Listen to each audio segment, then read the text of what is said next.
querido, com carinho, meus amigos.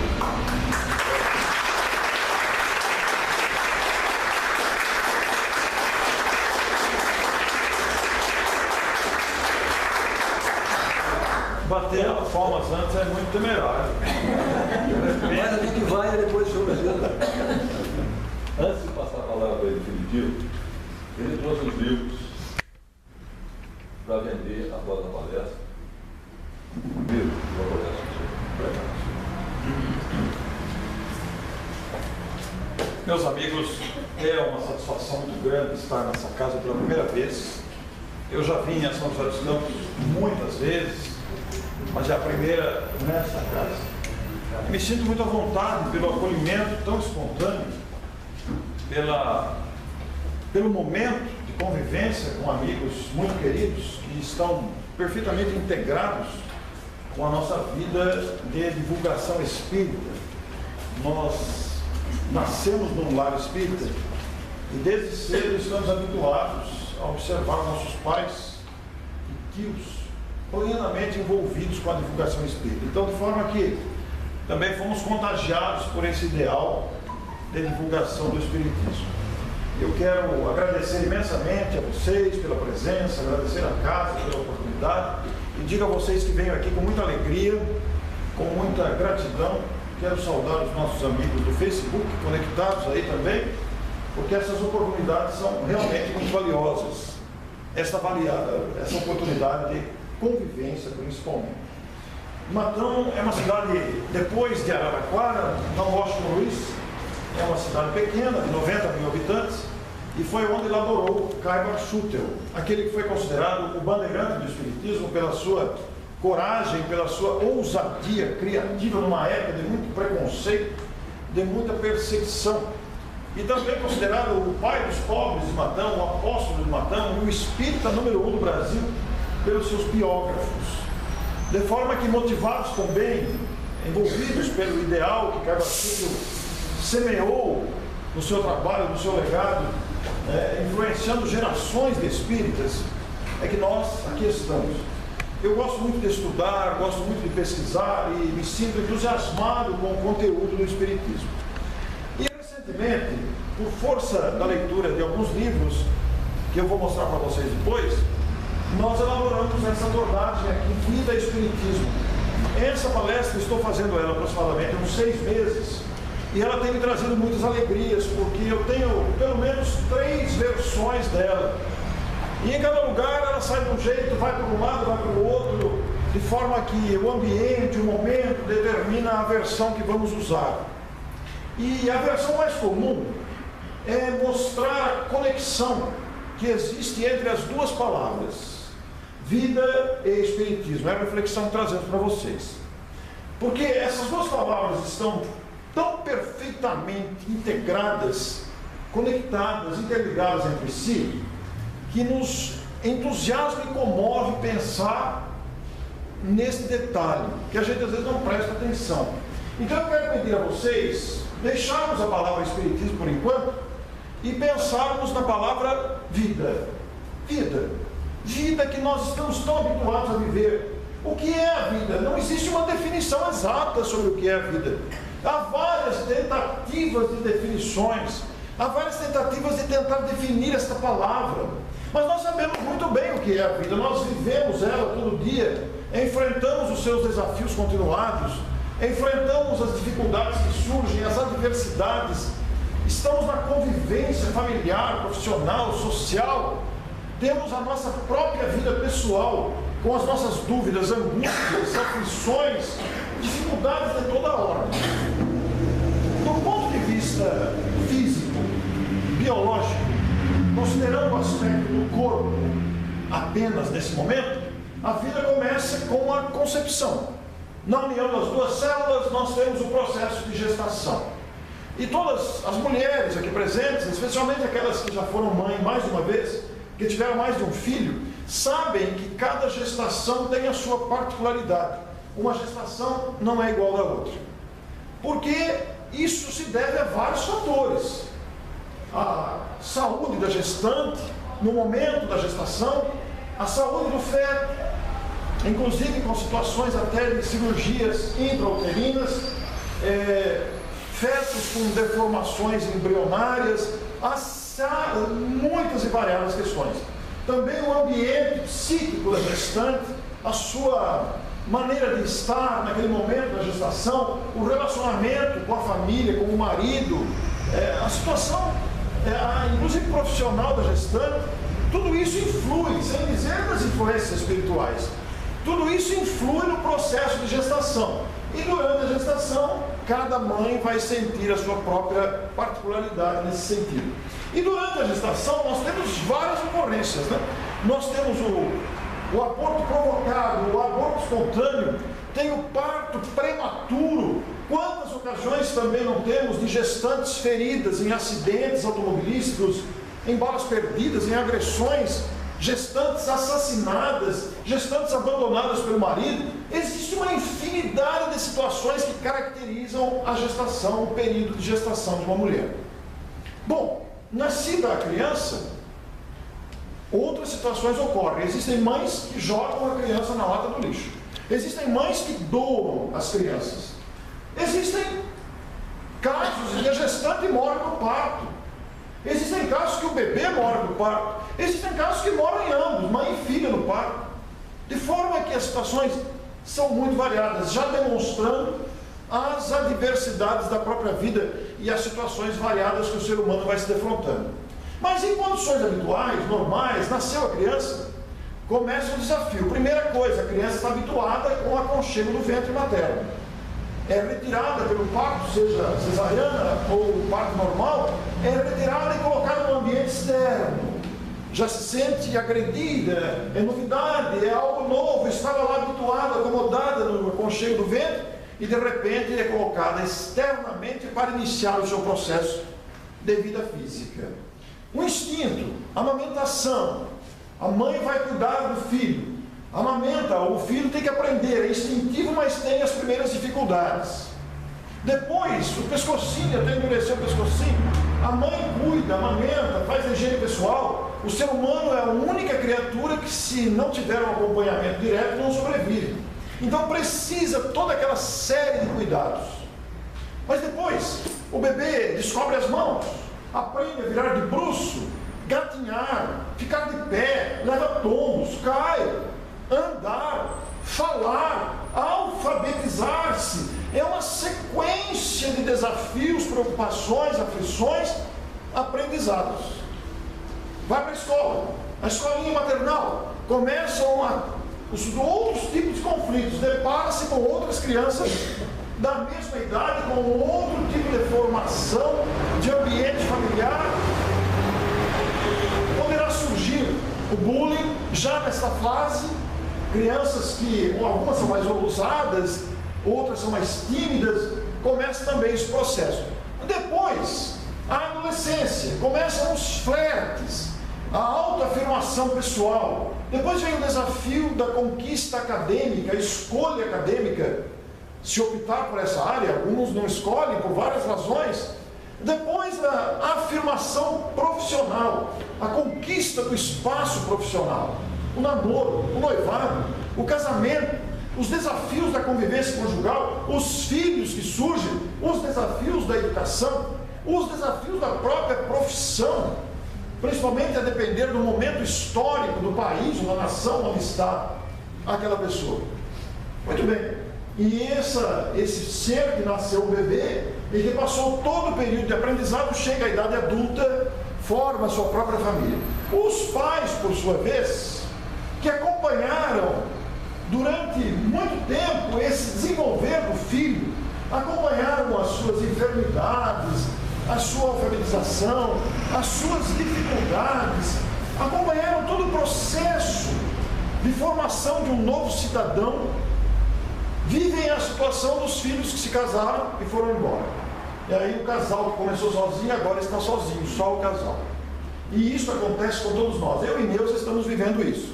Os três se casaram, foram embora. E agora estamos lá, a ficha está caindo devagar. Porque há um tempo a gente levantava aquelas camas desarrumadas. Cássio, Alexandre, não vai arrumar cama? Não, ele vai dormir de noite, outra vez, não precisa arrumar. E aí aquela cama que nunca se arrumava no fim, a gente acabava arrumando a cama. Agora a gente levanta cedo, os quartos estão sempre arrumadinhos. No fim de semana eles vêm, aí o quarto fica desarrumado só no domingo. Mas na segunda-feira aquele silêncio, tudo quieto, a cama arrumadinha, e a gente sente falta. Acostumou-se com aquela rotina da efervescência da vivência dos filhos. Mas quando o casal chega nesta idade madura, a idade da madureza, da maturidade, a idade do discernimento, a idade do bom senso, que também sofre variações, porque existem adultos que permanecem crianças, apesar dos seus 60, 70 anos, permanecem com a jovialidade. E existem crianças que praticamente nasceram como se fossem adultos, tamanho nível de seriedade, de comprometimento, são variações a depender da alma ali encarnada. Mas, apesar da variedade de comportamentos na idade madura, considerada a idade que chegou ao auge da maturidade, com experiência, com discernimento, com bom senso, quando nós pensamos então, bom, agora já criamos os filhos seguiram suas vidas, formaram suas famílias, agora nós vamos viver outra vida, vamos desfrutar aquela fase da idade mais madura. Mas aí, o corpo começa a apresentar os sinais de desgaste. É inevitável. É um processo natural da vida, porque este aqui é um produto perecível. Este amontoado biológico que nós usamos não dura para sempre. Ele é um produto elaborado para viver um certo tempo, variável também, a depender de várias circunstâncias e fatores, mas para ser utilizado pelo ser essencial, o Espírito, que vai encarnar-se num corpo carnal para fazer os aprendizados possíveis de uma existência. Mas é muito interessante pensar nisso, porque do berço ao túmulo, nessas décadas que vivemos, de tempo variável para cada pessoa, a depender novamente de vários fatores e circunstâncias, da negligência ou dos cuidados que temos com a saúde, da programação reencarnatória, mas enfim, do berço ao túmulo, nós temos um período que quando a gente não tem 18 anos, a gente acha que demora para passar, quer tirar carta, quer entrar em filme proibido, e uma série de coisas, mas depois que passa dos 18, no instantinho estamos com 30, daqui a pouco 65, daqui a pouco 90, é uma coisa que a gente não vê passar, é muito rápido. No entanto, isso apenas significa um preparo, um exercício, um curso de aprendizado de relativa duração para as tarefas que virão ainda. Está preparando e amadurecendo a alma. Na verdade, as adversidades, as enfermidades, as dificuldades de toda espécie, de relacionamento, profissionais, conjugais, etc. Inclusive com a gente mesmo, as dificuldades, os obstáculos que enfrentamos variados, não tem outra finalidade senão amadurecer a alma. Mas amadurecer para quê? Amadurecer porque nós não somos um produto acabado. Nós estamos num processo de aprendizado. Estamos aprendendo, porque aguarda-nos um futuro de intensa atividade, um futuro em outras existências, um futuro na vida espiritual. Por isso a importância da encarnação, da vida física. Allan Kardec vai dizer no Evangelho segundo o Espiritismo, um texto de grande profundidade, necessidade da encarnação. Onde o codificador pondera que essas dificuldades todas que marcam a existência física, da vida física, seja com a gente mesmo, seja nos relacionamentos, seja nos obstáculos, seja em qualquer situação, elas são extremamente necessárias para amadurecimento da alma. Nesse período da encarnação, de variada duração, em décadas, estão incluídas, pois, as decepções, as frustrações, as doenças, estão incluídas as expectativas não atingidas, está incluída a ansiedade, está incluído o relacionamento conflituoso, mas também estão incluídos os momentos bons, suaves. A vida não é feita apenas de dificuldade. A vida tem intensa atividade benéfica, saudável, que também nos faz e nos traz felicidade. A começar do próprio corpo que temos. Já pararam para pensar na utilidade das mãos, a importância dos dedos, esta máquina elaborada com tanta precisão, para que pudéssemos pegar, tocar, aprender, ensinar o pensamento a pensar, através do toque, da observação, do tato. O que não dizer do joelho? Já pararam para pensar na importância do joelho? Que nos movimenta, nos faz andar. É verdade que depois de um certo tempo começa a doer, começa a trazer dificuldade, mas enfim, durante 60 anos aproximadamente ou mais, este mecanismo de movimento aqui está à nossa disposição. O que não dizer da visão? O dom da visão. Que instrumento maravilhoso está à nossa disposição para enxergar a vida, enxergar aparências, enxergar expressões, enxergar aprendizados, enxergar oportunidades, paisagens, cores, etc. Quanto aprendizado não vem pela visão? O que não dizer então da audição? Que recurso maravilhoso colocar à nossa disposição. Ouvir a voz humana, ouvir o canto dos pássaros, ouvir. Quantas recordações não vêm pelo ouvido, que é guardada, recordações que ficam armazenadas. Eu, quando era criança, morei em frente ao cinema, e toda vez antes de começar o filme, tocava o tema de Lara, e agora toda vez que toca o tema de Lara, eu volto à minha infância, lá na frente do cinema, brincando na frente do cinema, nos meus inocentes 5 anos, ou 7 anos. Então, quanta coisa não vem, uma música que nos emociona, uma voz marcante. É muito interessante, porque existem pessoas que a gente pega o telefone, você identifica na hora, só pelo alô você sabe quem é.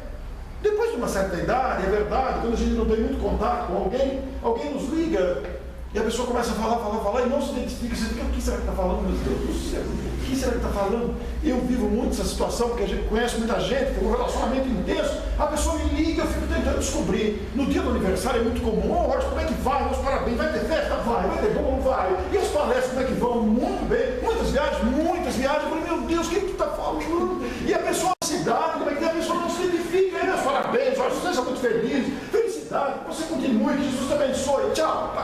A Nilson pergunta quem era, eu não faço a menor ideia. Não consegui identificar.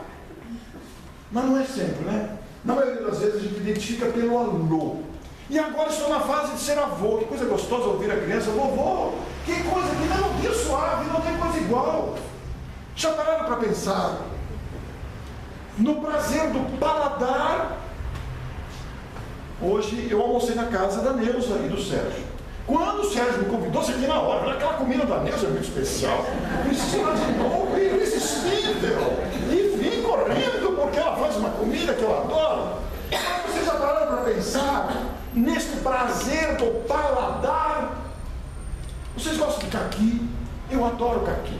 Não o verde que amarra a boca, o caqui vermelho, madurinho. Vocês já pararam para pensar no espírito que fez o caqui? Imagina o espírito que fez o caqui. Claro que não foi Deus que falou, faz caqui, que o caqui apareceu. Não. O caqui é produto de um desenvolvimento da natureza, um processo da natureza. Ao longo dos séculos, dos milênios, sabe-se lá, mas acompanhado este processo por espíritos especialistas em frutos ou em frutas, como também os há especialistas em plantas, especialistas em animais, em insetos, que acompanham esse processo de vida. Porque Deus, na sua grandeza, é tão bom com a gente que permite que espíritos capacitados colaborem na obra da criação. E isso não é apenas espírito desencarnado, não. Basta pensar que aqui na Terra, quantos de nós não nos especializamos nos pós-doutorados, pós não sei o quê, especialidades médicas, especialidades odontológicas, especialidades variadas. Pessoas que melhoram a vida com o seu conhecimento, com a sua dedicação, com a sua pesquisa. No mundo dos espíritos não é diferente. Já imaginaram a vocês o Espírito que criou o cheiro do abacaxi, o cheiro da goiaba? Não é produto apenas da natureza, claro que é da natureza, mas acompanhado cuidadosamente esse processo por espíritos especialistas. Mas aí poderíamos perguntar, como é que Deus criou a vida? Já que estamos falando na vida, esse processo intenso, que envolve tanta coisa, cada um de nós aqui poderíamos citar exemplos, depoimentos, poderíamos citar situações da experiência pessoal, familiar, coletiva, espírita ou não, mediúnica ou não. A vida é feita de um mundo de ocorrências. Mas, como é que Deus criou a vida? Nós não sabemos. Escapa a nossa capacidade de entendimento a entender o Criador. Porque Allan Kardec começa o livro dos Espíritos com a pergunta: quem é Deus? E os Espíritos responderam que é a inteligência suprema, causa primeira de todas as coisas. Porque o nosso vocabulário humano é tão miserável que não existe uma palavra para definir o Criador, a inteligência suprema. Porque vejam, nós ainda cometemos o disparate de, na nossa pobreza de linguagem, qualificar Deus no gênero masculino. Deus, Ele, o Pai, o Criador, como se Deus fosse um homem, como se Deus pertencesse ao gênero masculino. Mas Deus não é homem, nem mulher. A condição de homem e mulher é uma condição do nosso estágio evolutivo. Precisamos ainda da diferença dos sexos para gerar a reprodução. Mas o espírito não tem sexo. Ele pode ter a psique feminina, a psique masculina, pela vivência no sexo, nos sexos. A experiência acumulada de vivência continuada no sexo. Mas o espírito não tem sexo. O sexo é uma necessidade do corpo. Então Deus não é homem, nem mulher. Mas Allan Kardec colocou: o que é Deus? E os espíritos responderam: a inteligência suprema. Falta palavras. Se a gente chamar Deus de ser, fica também limitado. Ser, por mais que a gente tente expandir esse ser, ele é limitado à palavra ser. Então, como é que Deus criou a vida? Nós não sabemos. Os próprios Espíritos disseram: não adianta vocês entrarem nesse labirinto que vocês não vão ter saída.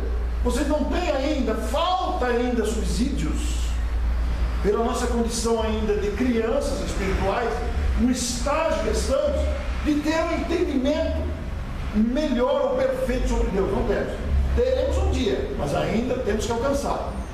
No entanto, Allan Kardec faz a pergunta e apresenta os atributos de Deus em o próprio O Livro dos Espíritos. Deus é eterno. Deus sempre existiu. Se Deus tivesse tido começo, ele teria sido criado por um outro ser. Já não seria Deus. Se ele tivesse surgido de alguma forma, ele teria surgido da onde? Do nada. Mas o nada não existe. A própria ciência comprova isso. O nada não existe. Neste ambiente aqui, os nossos olhos conseguem ver aquilo que a visão permite.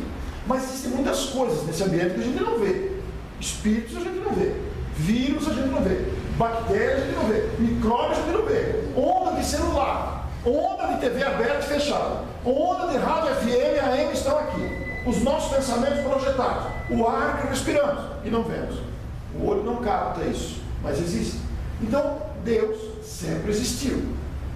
Como é que poderia surgir do nada? Como é que se pode fazer do nada? Não tem como. Se é nada, não existe o nada.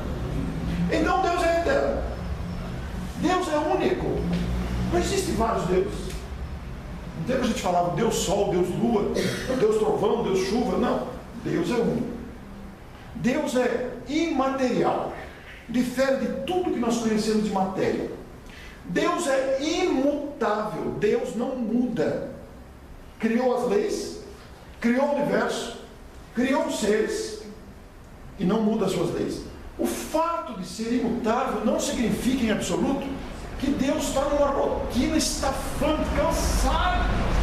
Não. Isso é pequenez do nosso raciocínio.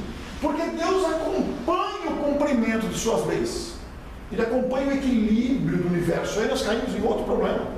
O universo é infinito. Nós temos um universo conhecido da ciência. Mas a própria ciência já fala em universos paralelos, desconhecidos. E agora saiu uma história aí que tem umas minhocas no universo, que é uns buracos que saem no formato de uma minhoca e não sabe onde vai. Deus é eterno. Deus é único.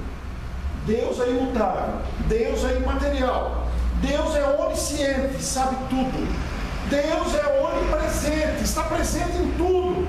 No universo que nós conhecemos, no universo que nós não conhecemos, nos outros universos.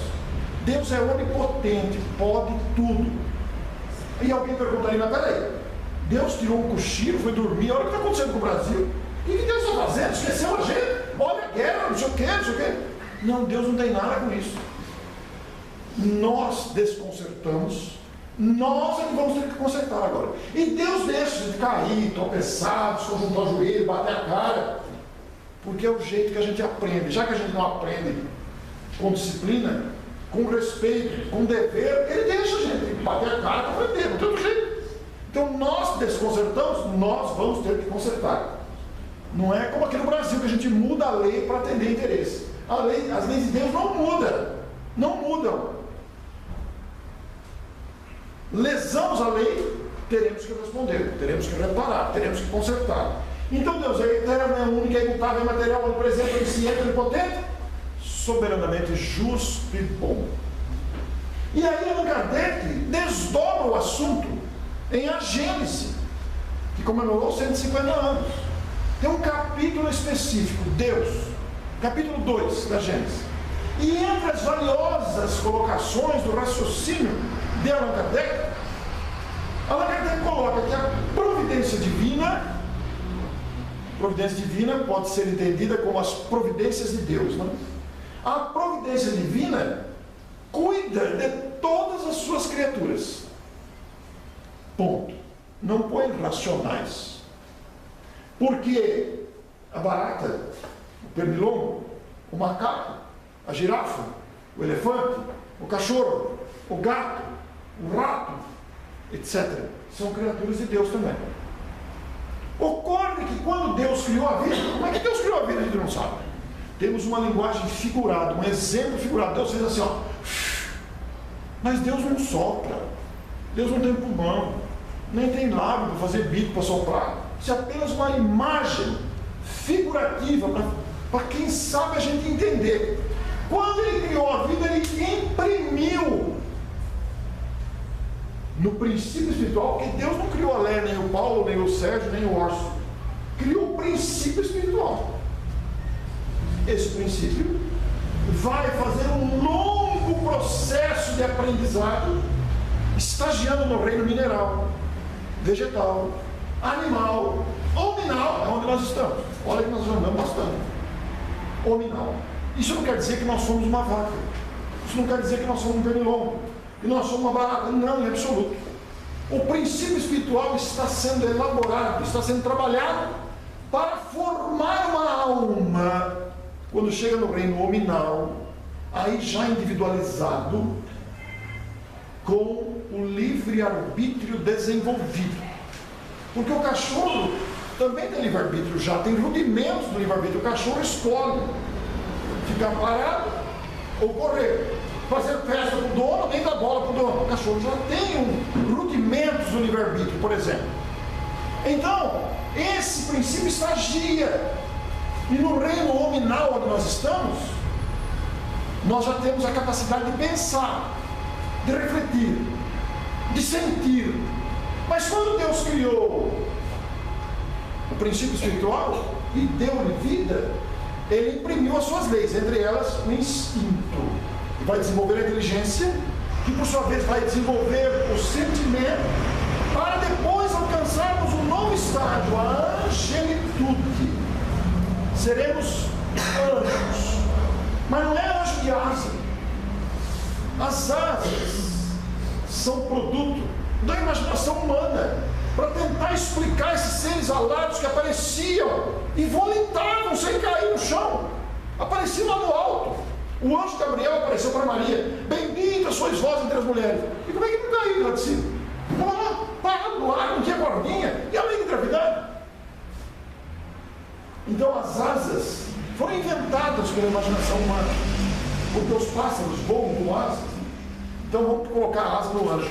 Mas anjo não é no sentido de asa, é no sentido de plena identificação com o Criador, plena identificação.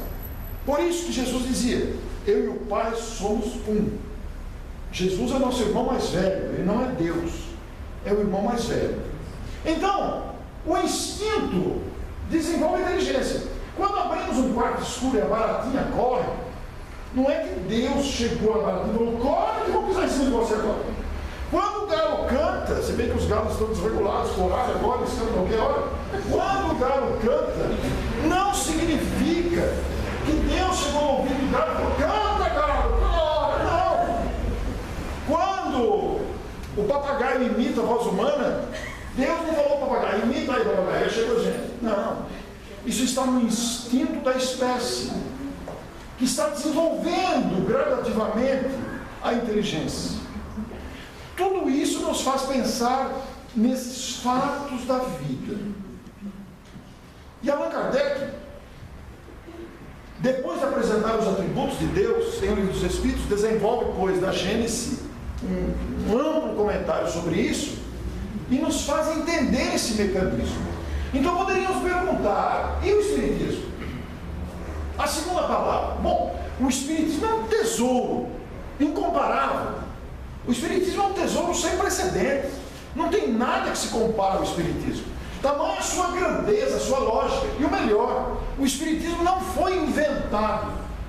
Ele não foi criado por Allan Kardec. Não é fruto da imaginação do lúcido professor francês, Hippolyte Léon de Lissagre. O Espiritismo é fruto da pesquisa, da observação, da lucidez, do raciocínio sobre os fatos. Que fatos? A imortalidade da alma e a comunicabilidade dos espíritos. Em outras palavras, os espíritos provocaram os fenômenos, chamaram a atenção de um professor lúcido que se interessou por aquilo. Peraí, o que isso parece? E foi pesquisar. E com esse método de observação científico, publicou depois o Livro dos Espíritos, que deu origem às demais obras, ensejou o surgimento dos espíritas, que fundaram casas como esta. Mas ele não é inventado, ele está nas próprias leis da natureza. Está nas próprias leis da natureza o Espiritismo. Mas para entender esta perfeição que é o Espiritismo, esta magna questão das leis da vida, nós temos que sair da superficialidade do estudo, do conhecimento. Não podemos ficar na superficialidade do Espiritismo. Afinal de contas, o Espiritismo é muito mais do que palestra. O Espiritismo é muito mais do que água frutificada. O Espiritismo é muito mais do que passe. O Espiritismo é muito mais do que sopa. O Espiritismo é muito mais do que conversa com os Espíritos. O Espiritismo é uma proposta de renovação moral, para que sejamos melhores. Mas, para isso, várias atividades são inspiradas pela prática espírita para atingirmos esse objetivo de melhora moral. Allan Kardec definiu o objetivo do Espiritismo em O Livro dos Médiuns, item 292. A finalidade exclusiva, prioritária, essencial do Espiritismo é nos fazer melhor.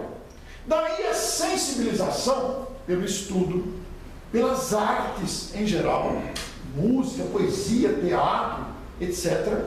A sensibilização pelo esforço da caridade, dando-nos uma oportunidade de exercer a solidariedade. Daí a oportunidade de nos doarmos uns aos outros. Porque o Espiritismo, para ser conhecido em sua grandeza, precisa ser entendido. Sairmos da superficialidade e irmos ao cerne da questão. Para isso nós temos que conhecer os seus princípios fundamentais, os alicerces que sustentam o edifício doutrinário do Espiritismo. Deus, imortalidade da alma, reencarnação, pluralidade dos mundos habitados, mediunidade. Tudo isso é embasado no amor e no Evangelho do Cristo. Porque se tirarmos o Cristo do Espiritismo, ele será uma bela teoria, muita lógica, tudo bem. Só que você perde a essência, perde o sabor, perde o perfume. Allan Kardec publicou nas obras fundamentais os alicerces que se desdobram de maneira inesgotável para autores, escritores, comentaristas, divulgadores, artistas, de modo geral, porque todos podemos extrair algo, todos. Qualquer pessoa que estude vai encontrar material para comentar, divulgar, sensibilizar com o conteúdo espírita. Mas ele publicou também obras complementares, ele publicou também a Revista Espírita, que é um tesouro à parte. Na Revista Espírita ele publicou casos que ele presenciou, que ele pesquisou, que chegavam até ele, favoráveis ou contrários ao Espiritismo, e publicou muitos trechos de cartas de jornalistas, favoráveis e contrários, respondeu perguntas, esclareceu dúvidas, orientou grupos, e muitos casos da experiência que viveu. Eu vou contar 3 fatos rápidos para vocês. Numa dos fascículos da Revista Espírita, que era mensal, Allan Kardec publica a entrevista que ele fez com Vicente de Paulo. Já imaginaram entrevistar Vicente de Paulo? O apóstolo da caridade, esse nome máximo da Igreja Católica, que inspirou o surgimento das Irmandades de Vicente de Paulo, pois ele entrevistou Vicente de Paulo, falando sobre a caridade. Em outro fascículo, Allan Kardec entrevistou um espírito glutão, um espírito que tinha saudade de comida. Ele gostava de comer, como eu, um perigo. Ele gostava de comer e sentia saudades da comida. E ele conversou com Allan Kardec. Era um espírito, não era mau, não era um espírito mau, era um espírito apegado à comida, só isso. E Allan Kardec conversou com ele. Ele falou para Allan Kardec que ele tinha tanta falta, tanta saudade de comida, que na hora do almoço ele ia nos restaurantes e nas casas, entrava para cheirar a comida, aquela fumaça que subia. Ai, essa batatinha frita aqui, esse, física. O espírito não precisa comer. Nos primeiros tempos, a gente chega no mundo dos espíritos e vai sentir falta. Ele está acostumado, 70 anos comendo todo dia. A gente toma o café da manhã, tem o cafezinho das 10, tem o almoço da meio-dia, tem o café das 4 horas, tem a janta das 19 e tem o leitinho antes de dormir ainda. Meu Deus, são 5 ou 6 ou 7 refeições por dia, fora os cafezinhos, fora a sobremesa, fora os docinhos. Meu Deus, quando chegar lá, fica lá, atendido, recebido, fala: que hora vai vir o café? Não tem café. Não tem. Mas que hora vai vir o café da tarde? Não tem. O que pode acontecer é vir um copinho assim, daqueles copinhos que a gente toma, um pouquinho maior daquele copinho de café, sabe aquele médico? Tem o grande, tem o café, tem o médico. E o médico, um pouquinho correspondente ao churrasco, né? Então você toma aquilo e fica saciado. Quando que vai vir o próximo copinho? Mas é um condicionamento. Em breves dias a gente esquece. E Allan Kardec explicou para ele que ele era um espírito, não precisava mais comer e nem dormir precisava mais, né? Embora os espíritos possam descansar. Eu tenho dia que falo: meu Deus, mas tem que dormir, com tanta coisa para fazer, tem que dormir, os olhos começam a fechar e tem que dormir. Mas os espíritos não precisam dormir, nem comer. E Allan Kardec explicou, olha que despediu do espírito, falou: onde você vai agora? Ele falou: agora eu vou procurar uma janta. O fato é engraçado, está na Revista Espírita, isso, se vocês procurarem, está lá. Por outro lado, Allan Kardec também entrevistou um espírito perfumista, um espírito especializado em perfumes. Era um espírito elevado. Ele se dedicava a produzir perfumes, mas com um objetivo muito nobre, era um espírito elevado. Sabe o que ele fazia? Ele voltou para Allan Kardec, está na Revista Espírita isso. Allan Kardec transcreveu a comunicação. Ele visitava hospitais e cadeias. Ele procurava nos quartos dos hospitais ou nas celas da penitenciária alguma criatura encarnada que estivesse doente ou encarcerada em grande abatimento, sofrendo um desânimo, sofrendo uma desesperança, a pessoa não tinha mais perspectiva, eu vou morrer aqui, ninguém gosta de mim, ninguém vem me visitar, aqui na cadeia, olha que ambiente que estou vivendo, a pessoa entrega um profundo abatimento. Sabe o que ele fazia? Com a sua capacidade, ele vasculhava a memória da pessoa e procurava um perfume na história da pessoa, desta encarnação ou em anteriores, que deixasse a pessoa feliz, que tenha sido marcante na vida da pessoa, que tenha significado um momento de muita alegria. Saía de lá e ia procurar o perfume ou produzir o perfume. Podia ser o perfume da namorada, da noiva, da professora, podia ser o perfume de uma fazenda, de um animal, de uma planta, sei lá. Vai saber quantos perfumes a gente experimenta durante a vida e com sensações boas, o perfume de alguém inesquecível, por exemplo. Existem os perfumes mais ardidos, existem os perfumes mais suaves, etc. Cada um com o seu olfato. Né? Eu, de vez em quando, me lembro, no meu tempo de escola, na primeira série, lá em 1967, faz muito tempo já, eu me lembro que os pais compravam os cadernos e aquele papel pardo grande, e a professora encapava o caderno para a gente. Trazia o caderno encapadinho. De vez em quando eu sinto o cheiro daquele papel pardo. Está na minha memória. Aí eu volto para a sala de aula. É impressionante essas coisas, né? Impressionante. Então o Espírito produzia o perfume, e na nossa linguagem, embalava ele fluidicamente e trazia para o quarto do hospital ou para a cela. E inundava aquele ambiente com esse perfume. Quando o encarcerado ou doente aspirava aquele perfume acionava suas memórias, que o deixavam muito feliz em ocasião passada, e provocava uma felicidade imensa outra vez. Aquela felicidade voltava. Quando a felicidade voltava, caíam as barreiras fluídicas criadas pelo inconformismo, pela raiva, pela revolta, pela tristeza. E aí os benfeitores agiam para ajudar aquela pessoa. Anonimamente ele fazia isso. É como a gente quando vai tomar passe. Se a gente vai contrariado, se a gente vai, não quero tomar passe com esse, quero tomar passe com aquele. Se a gente vai enraivecido, se a gente vai, pois é, vocês estão precisando, não acontece, eu não quero tomar passe com esse, eu quero tomar com aquele. E esse aí, a passe não tem vez, não é mesmo? Então, quando a gente vai com essa sensação, a gente cria uma barreira. Os fluidos caem como se fosse uma guarda-chuva e escorre do lado. Agora, quando a gente vai com alegria, com fé, com gratidão, a gente absorve tudo. Então, são lições, são fatos da vida, fatos variados. Eu contei aqui perfume e glutão, mas quantas outras coisas tem? A revista Espírita é riquíssima desses casos, de diálogos, de experiências que Allan Kardec vivia. E chegava até ele experimentava, fazia pergunta para o Espírito. Allan Kardec foi essencialmente um pesquisador, um perguntador. Por isso ele chegou a tantas conclusões observando esses comportamentos e colocou essas coisas na revista Espírita, onde não estão os fundamentos, estão os casos. Nas obras básicas estão os fundamentos do Espiritismo.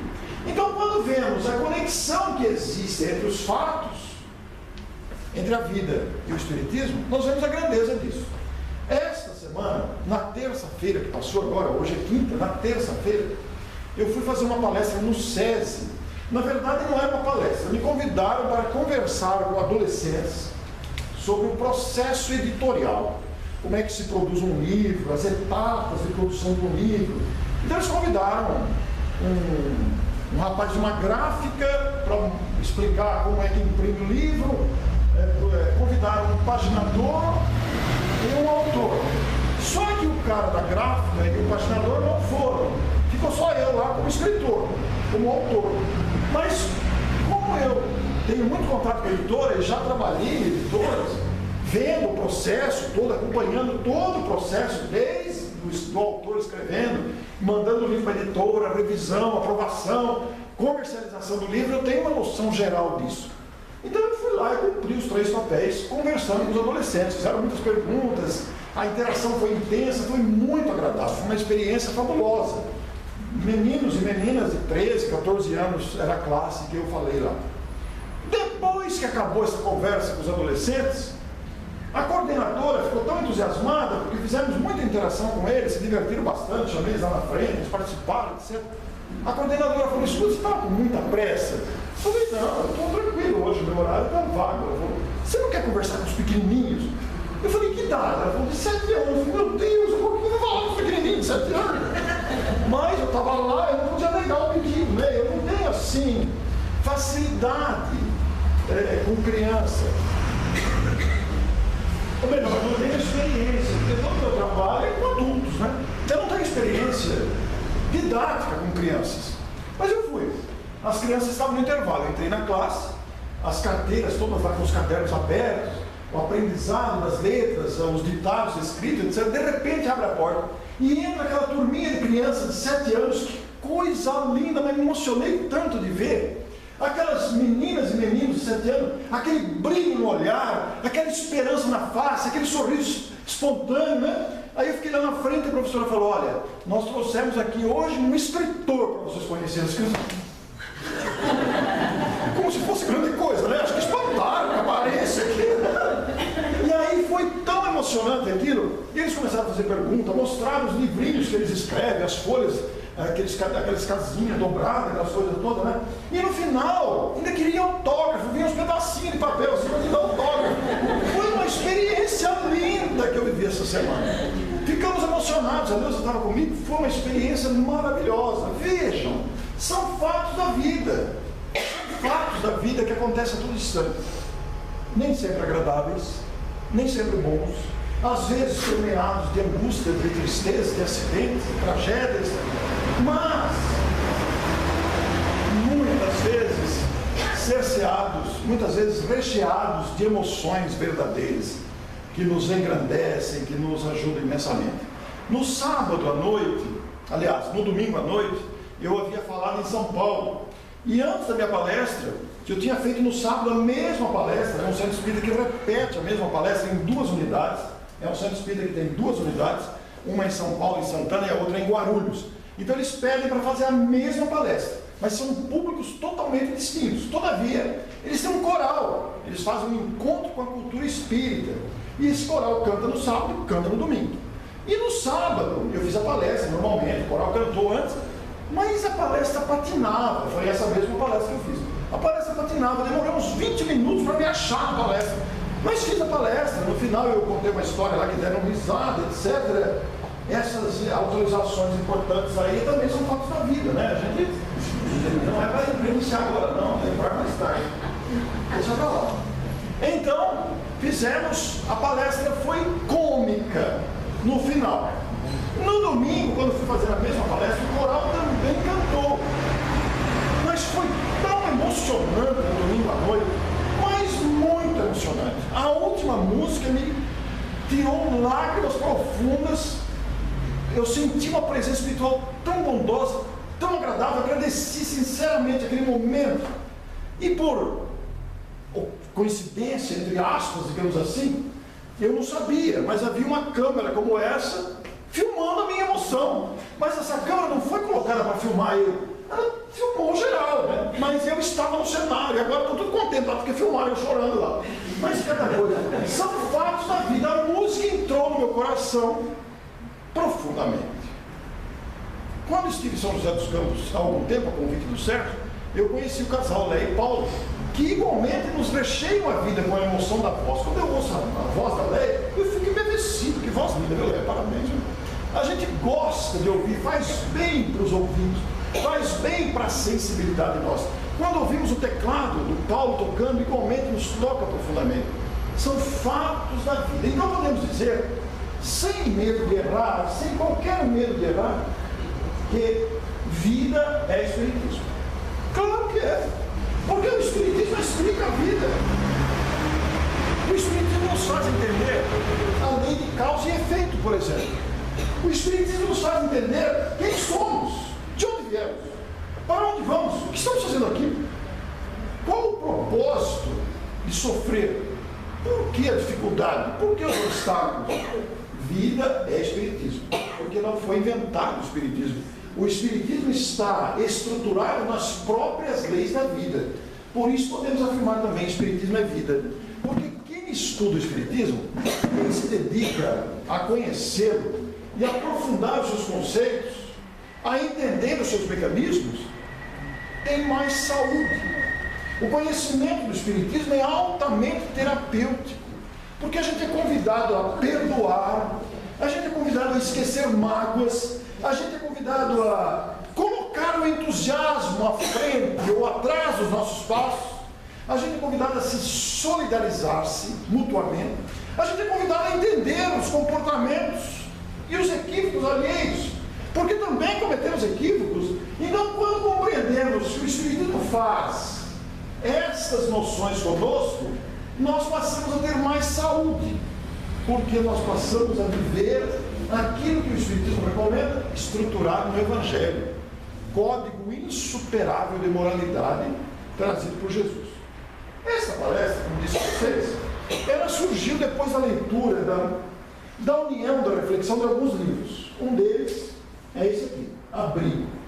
Esse livro é de Emmanuel, pelo Chico. É um livro esquecido, é um livro fino, então está bem fininho. Mas é um livro com páginas compactas, capítulos curtos, textos curtos. Se não me engano, tem 25 capítulos ou 20, alguma coisa assim. E aquele outro é uma ternura, é um livro de bolso, preces e orações com Chico Xavier. Esse aqui mostra o abrigo que representa o conhecimento do Espiritismo. Mostra o abrigo que é o Evangelho do Cristo, as tempestades da vida. O que a editora fez? Uma feliz decisão. Juntou os dois num kit, não vende separado, vende junto. E esse conjuntinho, esse kit, fez o maior sucesso em clubes do livro. Principalmente pelo segundo, que pode ser presenteado, né? Então juntou os dois. É muito interessante verificar. E quando lemos esse abrigo, ficamos pensando na própria vida, com as suas tempestades e o abrigo representado pelo Espiritismo. Outro foi esse. O Anuário Espírita, sugerido pelo Chico em 1963, vem sendo editado anualmente, se vocês verem, anuário todo ano.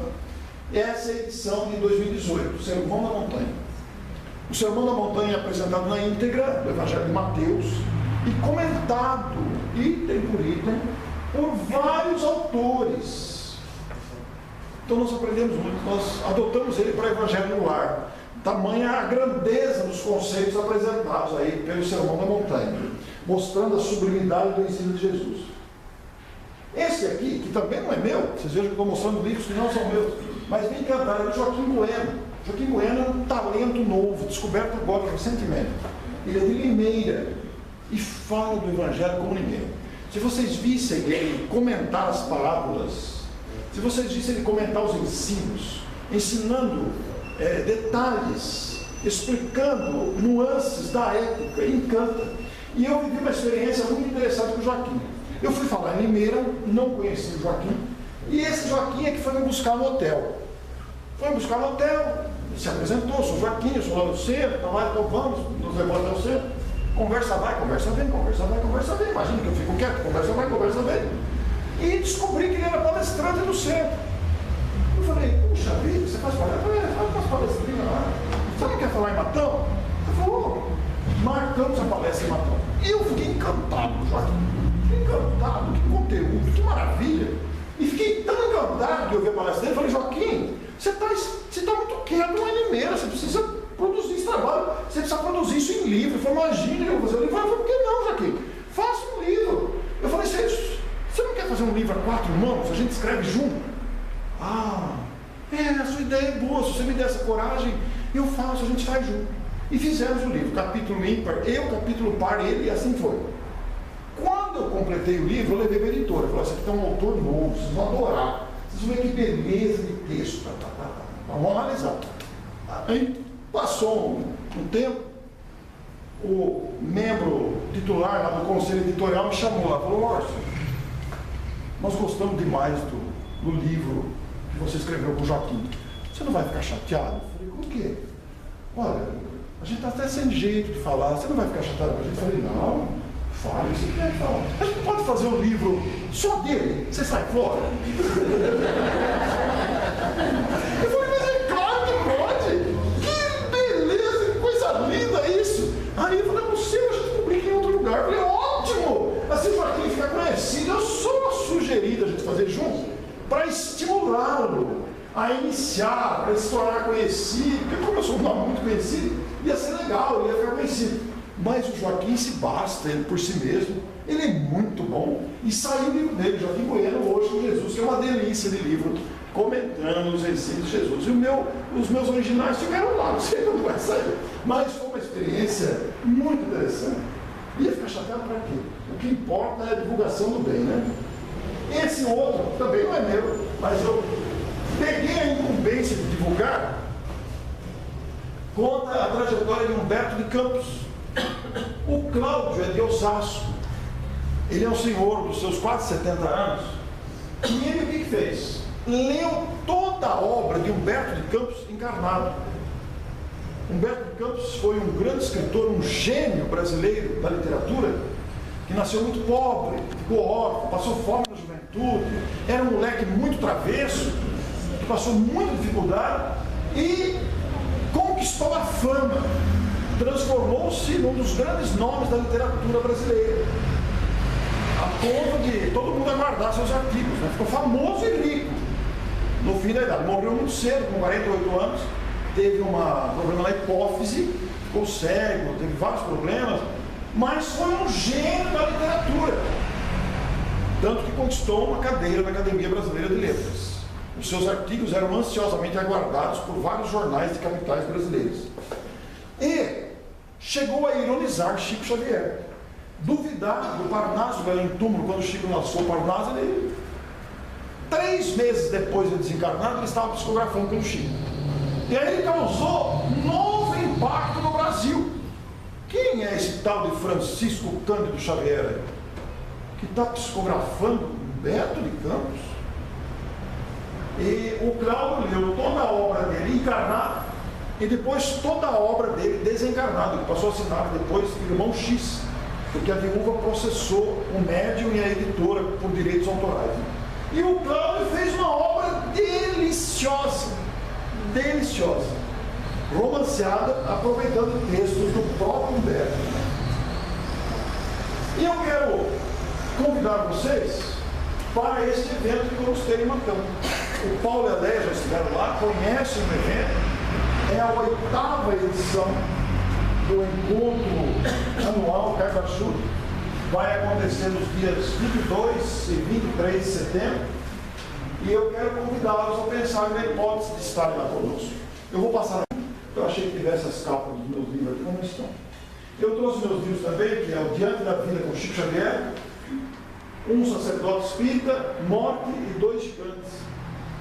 São livros, eu tenho 21 livros publicados, um no prelo, são 20 publicados, alguns importados, mas eu trouxe 4 ali. Especialmente o Sacerdote Espírita, que o Sérgio se referiu como o mais recente. O Sacerdote Espírita conta a experiência de um padre que era médium 1 século antes de Kardec.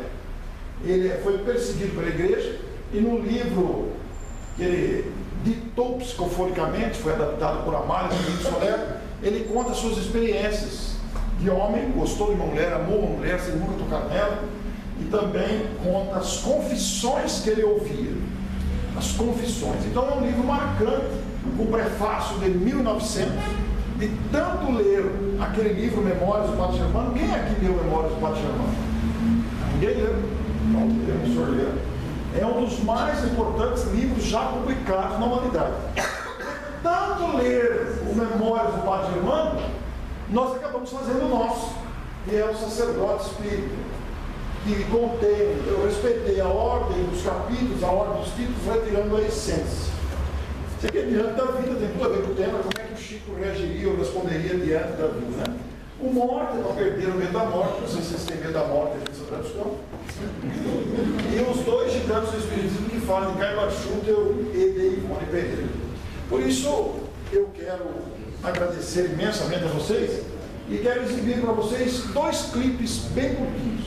O primeiro é exaltando a figura sublime de Jesus numa resposta emocionante do palestrante Edgar Miguel de Bauru. Vejam só. E vou falar uma coisa para vocês, pessoal. Eu falei assim, antes de ir para a nossa oração, Senhor Jesus, se o senhor estiver lá presente, faz 33. Pronto. Anexo 33, você não colocou Jesus na 33 à toa? Não coloquei à toa. É um número muito bacana. Quer começar, Edgar? O que tentar definir o que é, quem é. É legal, né? É um cara de gente boa. Deixa eu pegar ali. As informações dos Espíritos nos dizem que Jesus é o governador da Terra. Claro. Mas nós podemos enxergá-lo de muitas formas e cada um vai também escolher. Um dos tipos de relacionamento que eu entendo que exista é também com esse tal de Jesus, né? Como é que a gente se relaciona com Ele? Ele que foi designado pelo Pai como irmão mais velho para ser guia e mestre de todos nós, cuida de nós. Ele que preparou esse ambiente absolutamente especial chamado Terra para que nós tivéssemos as ideais condições de crescimento. Para muitos de nós, ele não é ninguém. Ele não é importante. E isso não abala o imenso amor que ele tem por nós. Às vezes eu me pego pensando e espantado em pensar que existe alguém nesse mundo que cuida de nós há milhões de anos, já sabendo do que necessitaríamos milhões de anos antes da Terra sequer existir, preparando este ninho, esta casa, este lar, para que cada um de nós fosse feliz, dentro do possível, aqui.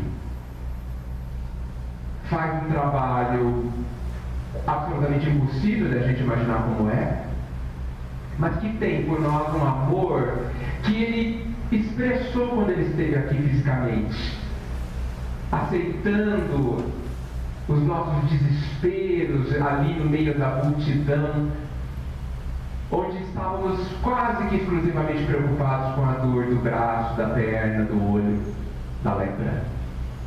E ele, sem nunca reclamar, incansavelmente, sem dormir e comer muitas vezes, durante muitas horas, para a maioria de nós curou as nossas feridas, e certamente devia pensar, às vezes eu pondero, te encontrarei mais para frente, daqui a alguns milênios, quando você entender alguma coisa do meu amor.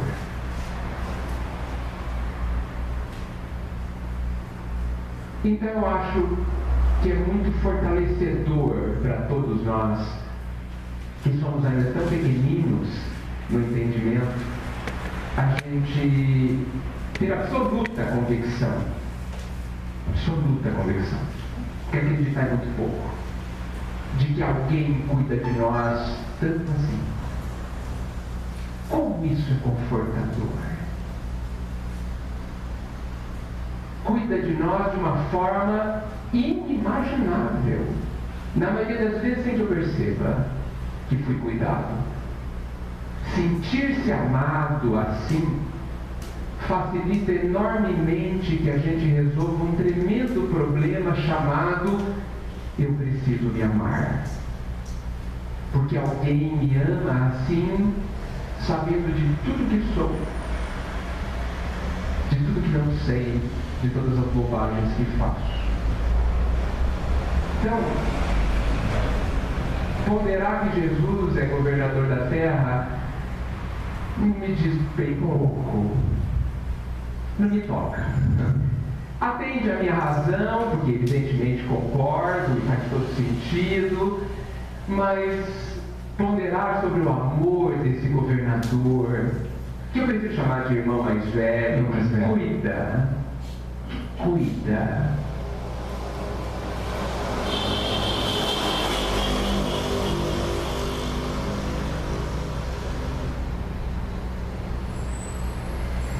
E que prometeu para todos nós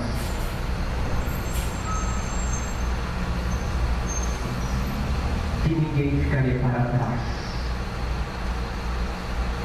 que ninguém seria esquecido.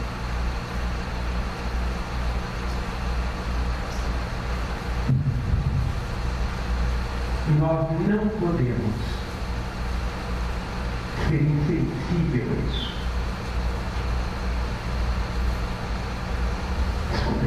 Isso.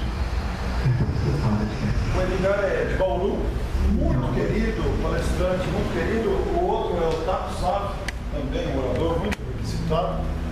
E essa observação emocionada dele nos convida realmente a não sermos insensíveis a esta presença marcante, tão presente em nossas vidas. Isso que a Terra recebe vez por outra, personagens como Madre Teresa de Calcutá, Irmã Dulce, Chico Xavier e tantos outros, são espíritos já tocados por este imenso amor.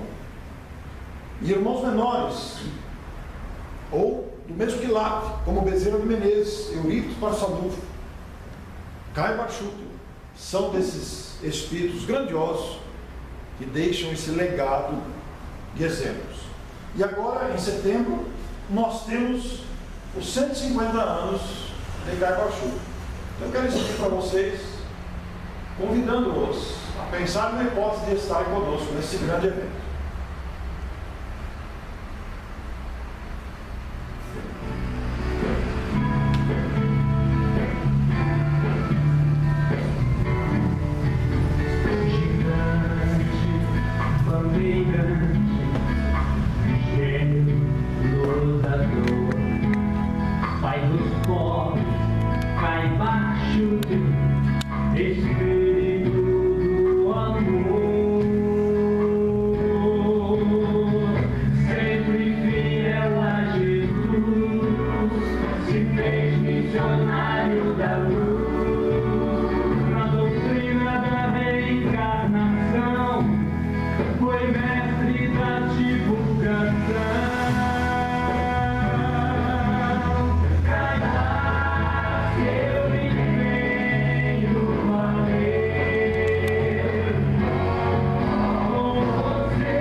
Pensem na hipótese de estar conosco. O jornal aí está.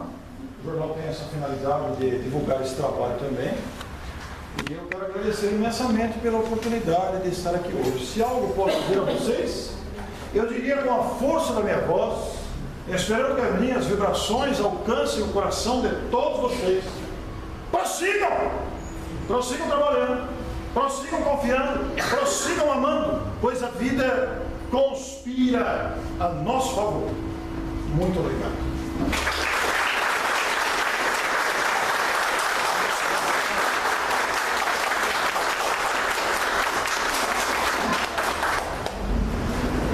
E agora, esse que vem é a melhor parte.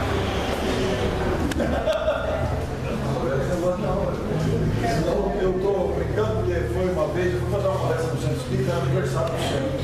E aonde eu estava falando, tinha uma sala cheia de homens e velhos lá, né? Aí eu acabei de falar, o presidente veio, hoje que palestra bonitinha, nos parabéns, mas agora vamos para a menor. Mas aí ele caiu em si e gargalhou todo mundo. Então eu queria, antes do terminar, falar que esse microfone a minha peça de abertura, né? Mas não é porque não sei, é porque eu esqueci, não. Começamos a fazer a peça de abertura. Mas você vai fazer a peça final? Ferramenta para nós. Então, se pudesse agora fazer a ferramenta para a gente.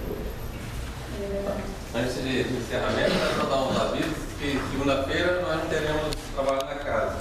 Tem a Semana da Família, vai ser no Sérgio Lemos,